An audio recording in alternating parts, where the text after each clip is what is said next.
Welcome to the second module of the Empathy Dojo. This module is all about boundaries. Today, our first topic of them all, is the red, yellow, and green light system. What is it? Well, basically, green light is when we're just chilling, we're talking, we're having fun, we're open, we are in rapport.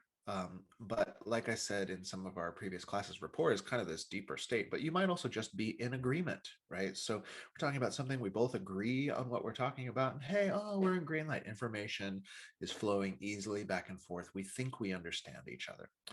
Um, Yellow light is sometimes when you're speaking about something you disagree on, but you're still able to speak civilly, but maybe you felt it before, right? A serious tone comes into the conversation, perhaps. Yellow, like in a traffic light, it means caution, it means slow down. But then red is triggered. Red is triggered. And the main sign I want to tell you today for red is you're in the red if you can't easily put yourself in the position of imagining the other party's feelings and needs. You can't easily put yourself in the position of imagining the other party's feelings and needs. What does red look like? This will be in your notes, but I'll just give it to you verbally. It can look like body language. Now, if you're an Italian, this might be green, hey, but people might start using body language, especially body language of threat or of defense. So we can watch for this in ourselves and another. The voice might start to raise, right? I'm not going to demonstrate that one on the microphone, but the volume might get louder.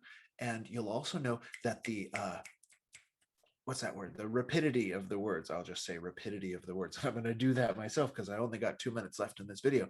The rapidity of the words will increase. You might find that people start to use expletives, right? So that'll happen for me in the green too. I get excited and I'm effing excited, but sometimes to punctuate our point, what happens in the red is that instead of pausing and then reflecting back what the other person is feeling to try to create rapport, we try to get you to get what I'm saying.